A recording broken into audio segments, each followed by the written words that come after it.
maalin maalmaha ka mid ah salaad subax anigoo masaajid ku tukaday oo fadhiya abaara markay ahayd 6dii baa nin noo yimi ama waxba dhinaa daqiiqado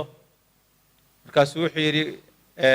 ragaan badnayn baan markaa masaajidka dhexdiisa ku fadhinaa aan isleeyahay 10 waa ka yartihiin oo teel baan u fadhinaa masaajidka nin badantiisu u fadhiyaa dabeetana ninkii wuxuu naga codsaday qof dumara oo ka xanuunsanayso ooridiisa oo aqalka joogta inaanu adkaar iyo quraan ugu soo akhrino aad buu noogu celceliyay war xilligan waa xilligii la kala shaqo tagi lahaa shuruuqi baa la sugayaa waqti waan ugu adag yahay markuu nagu ilxaaxiyay waa iska aqbalna waa tagnay aqalkii baanu tagnay waa guri nusbalooda 3 maqsin iyo suuliye kitchen iyo waxa ka kooban kadinka markaanu ka galnay isaga naga horeeyay dibaddan yara istaagnay wuxuu yiri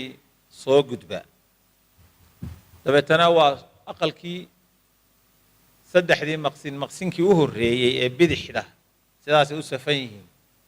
ayuu yiri kan soo gala kaasaanu galnay qolka dhexdiisa waxba ma yaalaan wax gogola waxba ma yaalaan laakiin qof dumara baa waxay kada loobtaayoo fadhidaa raarta ama sabarka u dambeeya qolka gidaarka kada loobtaayo sidaa u fadhidaa markaas waxaan ku yiri bal daaqada yara furo si wax loo arko daaqadii uu furay waa soo galnay qof dumara waxay fadhidaa aqalka halka u dambeeyay gidaarka bay kada loobtaayo dhabarkay ku haysaa gidaarka